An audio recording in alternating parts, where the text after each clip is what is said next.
There was a peasant farmer in old Russia. Now this poor farmer stood weeping by the side of the road. He was a farmer with no land to farm and no food to feed his family. As he stood there, contemplating his bleak future, the Tsar happened to pass by in his royal coach.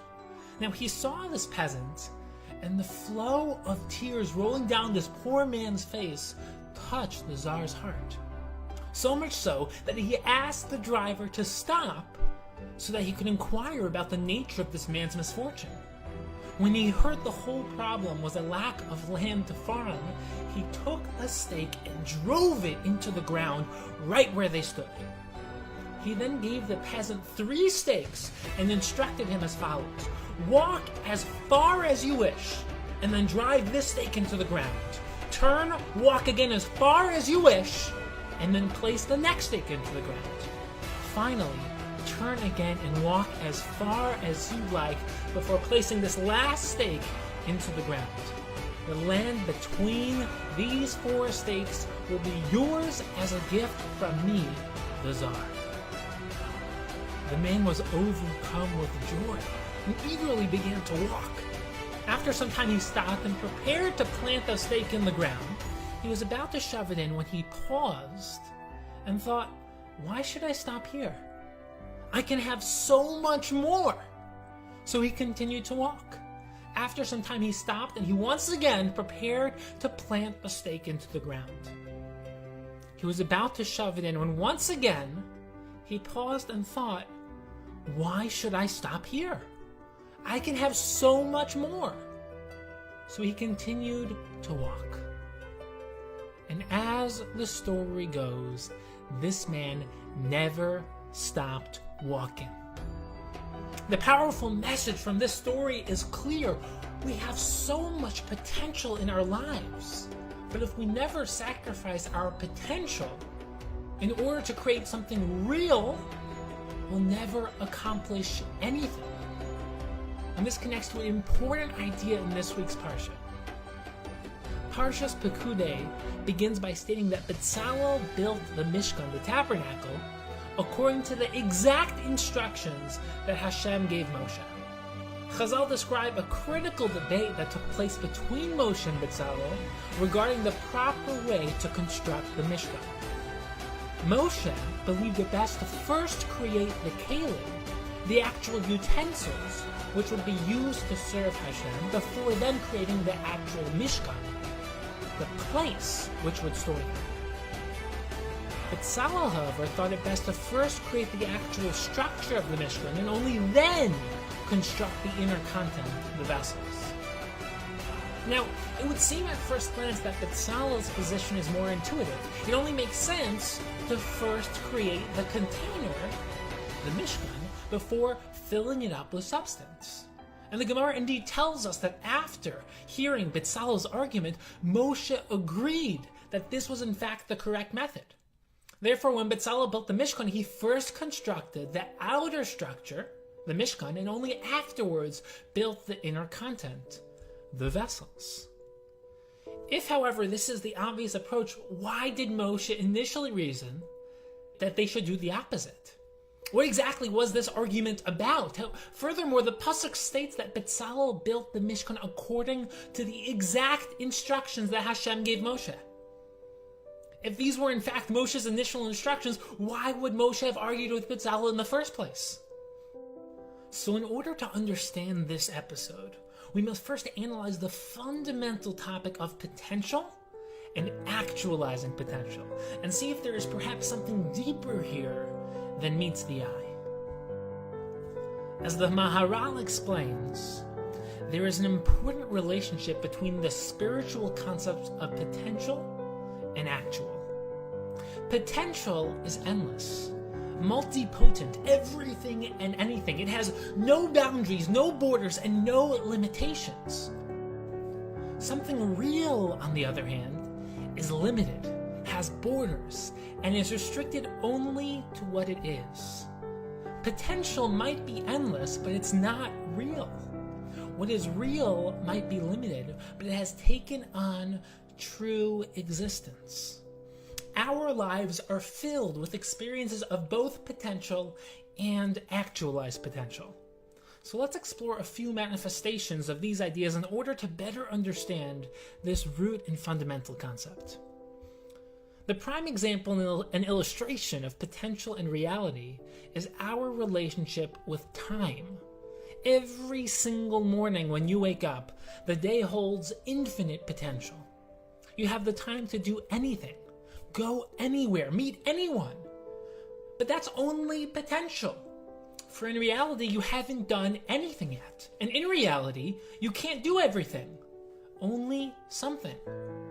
On the other hand, every night when you go to sleep, the potential of that day is completely gone. The only thing that remains is that which you made real from the time you were given, what you accomplished, who you became in that day. The sadness of this moment is that the potential is gone. Your day is over. The happiness is everything that you have accomplished, everything you've made real. The same paradigm applies to life itself. At the beginning of life, you have infinite potential. You can become anything, learn anything, meet anyone. Your whole life is ahead of you, but completely in potential. This is not real, it's only potential, the possibilities for what you can choose to become. Only the potential that we actualize and make real becomes eternal. At the end of our lives, there is a mixture of feelings. The sadness is that your potential is gone. The happiness is that we can look back at all that we have accomplished with a feeling of pride, knowing that we have taken the time we were given to build ourselves, to make our potential real. In secular culture, youth is associated with spring and summer, while old age is compared to winter. Why is that? What is the meaning of this association? It's because youth is a time of potential, of excitement, of newness and fun. Old age, on the other hand, is when that potential is nearly gone, and the physical body has withered and gone cold. It's therefore associated with depression and darkness of winter, as death is nearing and potential has dwindled. Fascinatingly, this is in stark contrast with the Jewish approach. Shlomo HaMelech, King Solomon, gives the exact opposite explanation. He compares youth to winter and old age to summer. This is because winter is the time of planting seeds, the ultimate time of potential. It represents childhood, the beginning of your journey in this world. Summer, on the other hand, is like the end of life, when your seeds have borne crops, when you see all that you've produced with the life you've been given, all your growth and accomplishments.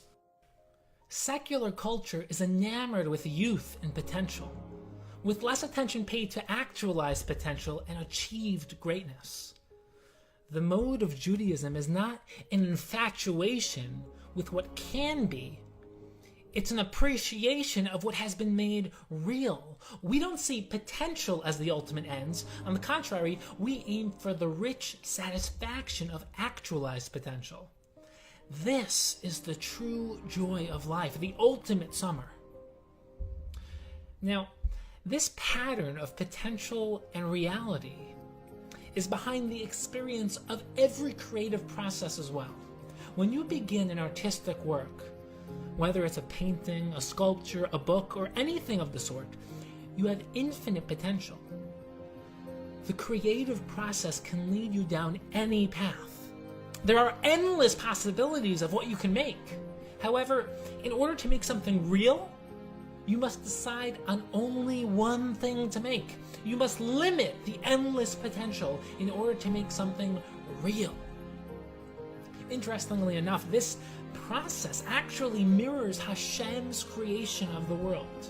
The Ramchal states that Hashem is infinite, and therefore has the ability to create any type of world that he chooses.